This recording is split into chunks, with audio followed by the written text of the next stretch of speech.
Well, I've spent all my life as an airline pilot.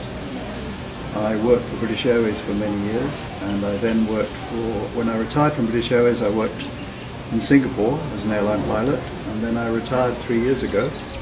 I used to come to the Philippines on my days off, and I joined Angeles City Flying Club, and I did a little bit of flying here, and then when I retired from the airlines, I spent more time here. I also go to Europe and Canada, but I spend about half a year here every year. I've always liked flying. I used to teach people to fly before I joined the airlines, and now that I'm not flying for the airlines, I come here, and it's a lovely place. It's a long way from MacArthur Highway and all the traffic. It's green and quiet, and the air's clean, and I love coming out here.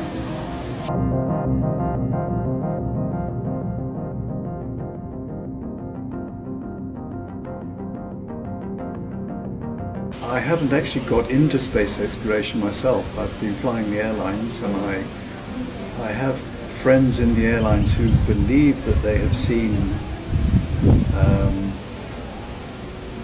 things in the air that may not have originated on this planet.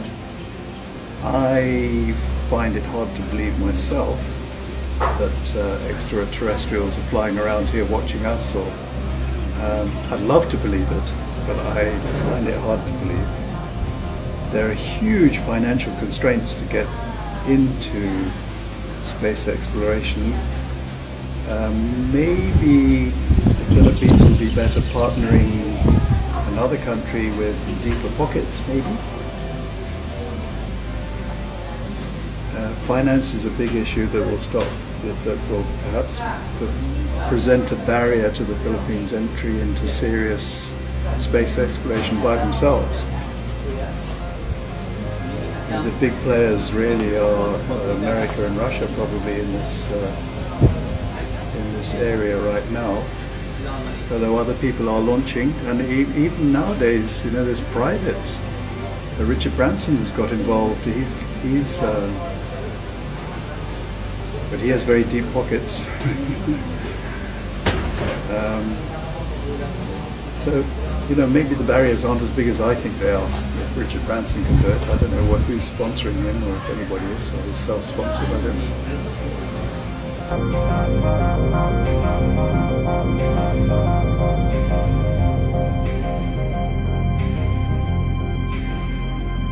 Exposure, I guess most people would watch television in the Philippines. If there's some project that's making some progress and interviewing the players within that project on television, and maybe a bit of exposure in school-time television, that sort of thing. It's really making people aware that there's some sort of project or potential projects available that might help.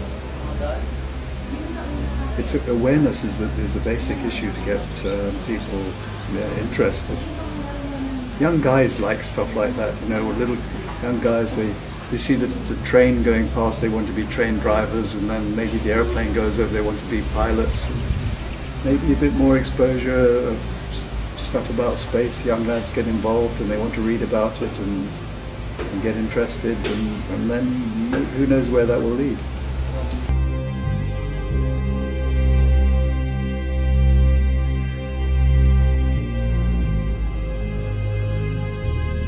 I haven't seen the website myself,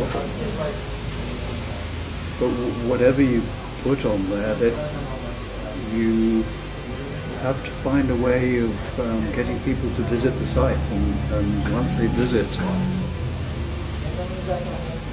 there needs to be interesting content, but not too heavy science, because the very heavy, clever scientists know quite a bit about it already.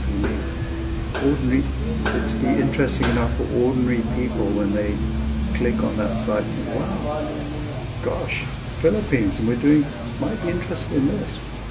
Wow, yeah. Interesting content, but then you've got to get people there to watch it, to click on it somehow.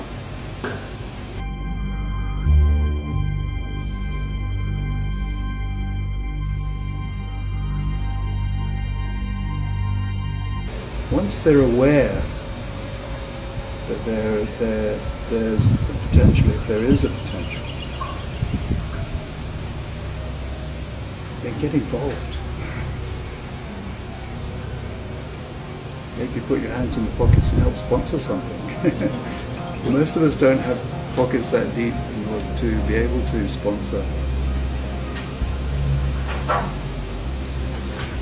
This is exciting. You know, I went to the mission control in Houston.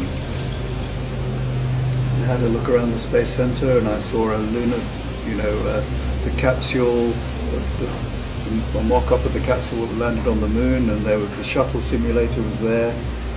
And seeing that sort of thing is very exciting. There's all that very heavy science there. The shuttle simulator was running and there were astronauts in there doing their practice, and all very heavy science. But at the end of the tour, there's a glass case, and in that glass case there was a piece of rock, and that rock had come from the moon. Somebody had been all that way to the moon, they got that piece of rock and they brought it back and they put it in the glass case, and there it is. Wow. Just amazing. Just amazing. Send everybody to the mission control and have a look around the Space Center. It's just amazing. But then there's so many people there, even in Houston, in Texas, that don't believe that men actually went up there and did it. It's incredible. There's always conspiracy theorists around. You know, the lady in McDonald's just down the road from the Space Center. I went in there just for something to drink, and she said, how are you, all that stuff. Have you been to the Space Center? Yes. And I told her about this bit of rock, and I said, somebody went up there and got. She said, you believe that? They never went to no moon. She's just next door to the Space Center in the McDonald's. Amazing.